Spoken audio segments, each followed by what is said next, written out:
South China Morning Post, 8 April 2024, Strategies to Mitigate Acts of Terrorism Along the China-Pakistan Economic Corridor.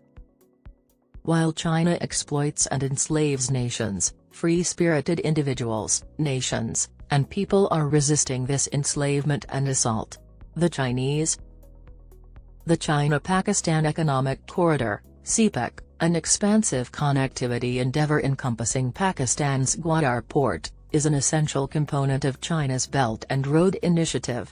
However, the undertaking has been a target of Baloch separatist organizations for quite some time, and last month's surge in attacks was manifestly directed at Chinese nationals and interests. The looming specter of unpredictability obscures the prospective trajectory of this critical economic thoroughfare. It is imperative for the endeavor's success to devise a comprehensive strategy incorporating military, diplomatic, and financial aspects to address these concerns. The primary perpetrators of the ongoing assaults on the CPEC project are the Balochistan Liberation Army, BLA, an umbrella organization representing the Baloch separatists. Separatist factions contend that the increasing diplomatic relations between Pakistan and China have not resulted in advantageous outcomes for the Balochistan province. On the contrary, they label the engagement as a method of exploitation.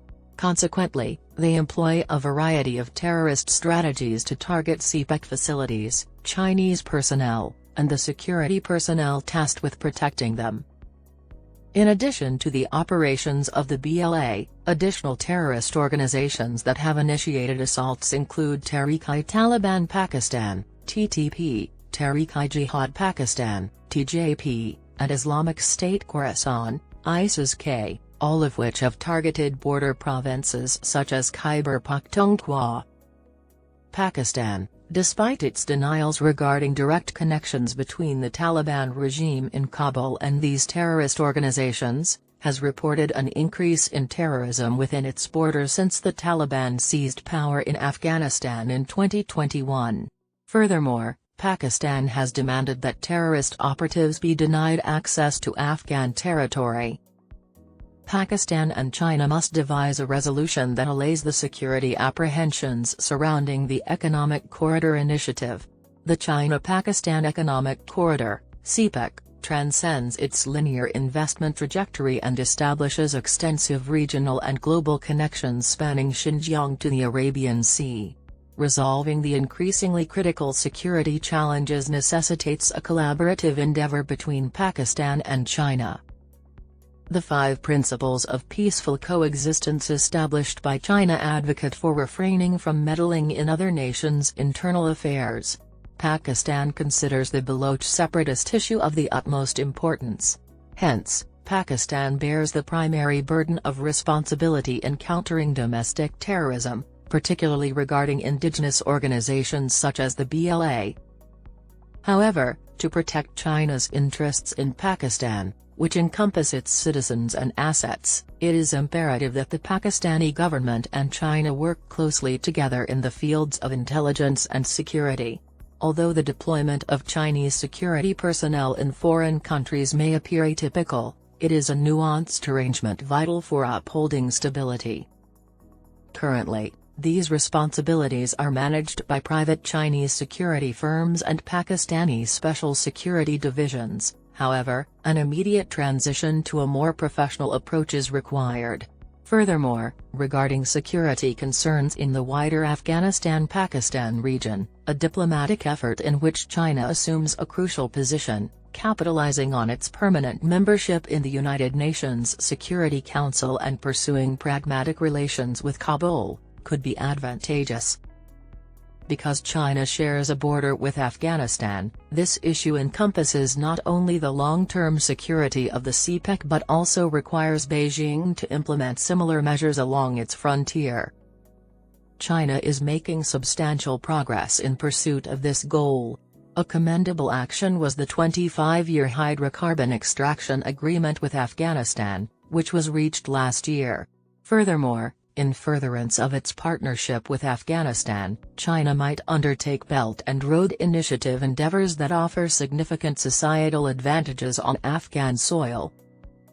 Alongside this, a diplomatic strategy aimed at increasing deterrence against organizations like the TJP and TTP, which share an ideological alignment with the Taliban government, could be implemented. China maintains a proactive stance in its bilateral diplomatic engagements with Afghanistan. This diplomatic climate was reflected in how former Taliban spokesman Bilal Karimi was received in Beijing last November as a special envoy. From Pakistan's standpoint, it is of the utmost importance that it maintains an active presence in the trilateral dialogue with China and does this not retreat from the diplomatic engagement with the Taliban. India, conversely, appears to be venturing beyond its comfort zone or potentially embracing a new reality, as it is progressively re-establishing diplomatic ties with the Taliban to identify opportunities for regional and bilateral collaboration and to provide humanitarian assistance. Formerly, the Taliban's primary ally, Pakistan, is currently witnessing a deterioration in its diplomatic ties with Kabul due to unfulfilled aspirations and impractical anticipations that obscure the rationale for both parties' actions. Regardless, it would be imprudent for Islamabad to sever ties with Kabul. Pakistani officials should exhibit pragmatism. Although not formally recognizing the Taliban government, they must recognize that the Taliban hold exclusive authority over Afghan territory. One possible approach would be to request assistance from Kabul in countering anti-Pakistan terrorist organizations. Notably, the Belt and Road Initiative seeks to establish an enduring impact and develop China's soft power. It is not merely a fleeting infrastructure construction endeavor. It is of the utmost importance to rectify any inequitable allocations of socio-economic benefits, as doing so not only attends to local complaints but also alters societal perspectives. China must, therefore, increase its efforts to appease local grievances and dissuade Pakistanis from supporting separatist organizations such as the BLA. In conclusion, the security concerns arising from terrorism are not exclusive to Pakistan. Numerous initiatives in the operational or planning phases that aim to strengthen regional and global interconnections are currently confronted with this obstacle. A poignant illustration can be found in the India-Middle East-Europe Economic Corridor, a project unveiled during the G20 summit in New Delhi last year. After Israel's military assault on Gaza, the endeavor has encountered significant impediments. However, maritime commerce remains imperiled by assaults launched by the Houthi rebels from Yemen, specifically in the Red Sea region. While such concerns have always existed, it is of the utmost importance to develop efficacious solutions to mitigate them.